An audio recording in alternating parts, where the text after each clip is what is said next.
తెలంగాణ చూద్దాం.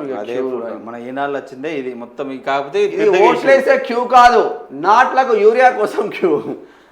వారే వా ఏం మార్పు! ఎరువుల కోసం అరుగు మీద పండుకునే దుస్థితి ఎంత గొప్ప మార్పు తెచ్చిందో కాంగ్రెస్ సర్కార్. బీఆర్ఎస్ వర్కింగ్ ప్రెసిడెంట్ కేటీఆర్ ఎద్దేవా. ఇక్కడ కనిపిస్తున్నది ఎన్నికల ఓట్లేసేందుకు కట్టిన క్యూ కాదు, శ్రావణ శనివారం సందర్భంగా దైవ దర్శనం కోసం కట్టిన లైన్ అసలే కాదు. ఒక్క బస్తా యూరియా కోసం తిండి తిప్పలు మాని వానకు తడుస్తూ రోడ్డు పొడవునా రైతుల నిరీక్షణ.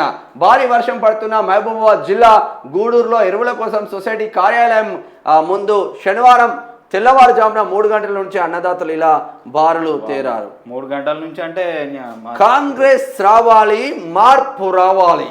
ఇదే మార్పు, క్యూ లైన్లలో మార్పు రావాలి, కాంగ్రెస్ రావాలి. బా రేవంత్ రెడ్డి అన్న మార్పు అంటే మార్పే తెచ్చింది. పోయి దాదాపు ఉంటారు 300-400 మంది ఇంట్లోనే ఉన్నట్టు. జబర్దస్త్ మార్పు వచ్చింది. ఎరువు కరువు రైతన్నకు దిక్కెవరు?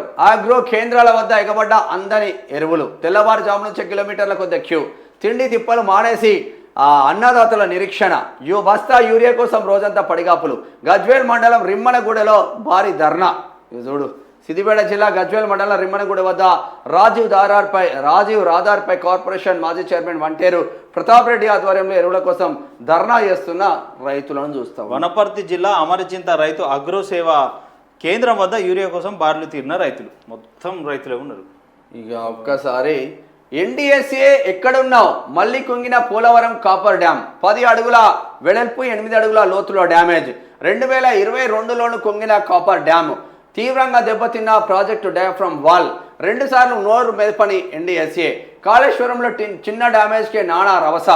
కాళేశ్వరానికో నీతి, పోలవరానికో మరో నీత.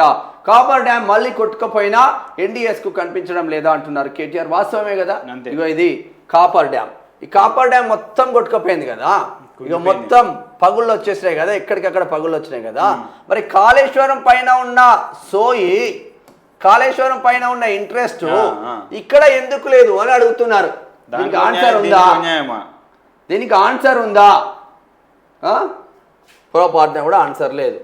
శనివారం మరోసారి Polavaram project upper coffer dam కుంగిపోయింది. ముచ్చటగా 3వసారి ధ్వంసమైన కేంద్ర ప్రభుత్వం ఎన్డీఎస్ఏ మౌన వ్రతం పాటిస్తున్నాయి.